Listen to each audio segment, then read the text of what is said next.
پخواني ولسمشر محمد اشرف غني ملا یعقوب ته ویلي د هیواد فضا اساسي عایداتي سرچینه ګرځېدلی شي، نو موږ باید د هیواد فضا په خپل کنټرول کې ولرو تر څو وکولی شو د هیواد فضا څخه یوه عایداتي سرچینه جوړه کړو. د حقیقت چینل درنو کتونکو سلام، ستړي مشئ، وخت مو په خیر، په دې هیله چې روغ او جوړ واوسئ.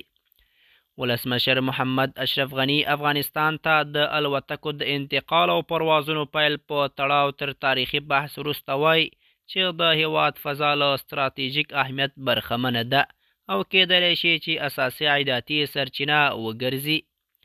هغه وایي د هدف یوازې هغه وخت غوره ترلاسه کېدلی شي چې فضا له نظامي کړکېچونو خوندي وساتل شي، باوري ملکي تأسیسات فعال وي، پراختیا ومومي او د هوایي دهلیزونو مدیریت په مؤثر ډول وشي.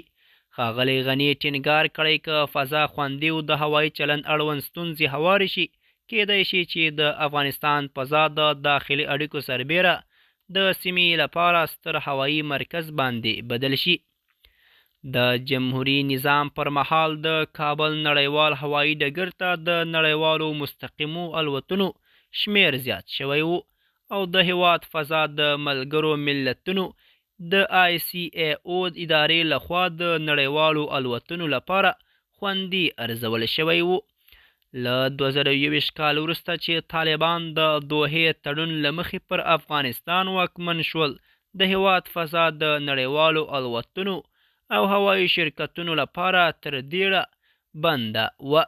د حقیقت چینل درنو کتونکو، زموږ د نن ورځې چمتو شوی خبر تر همدې ځای و. تر بیا مو په الله سپارم.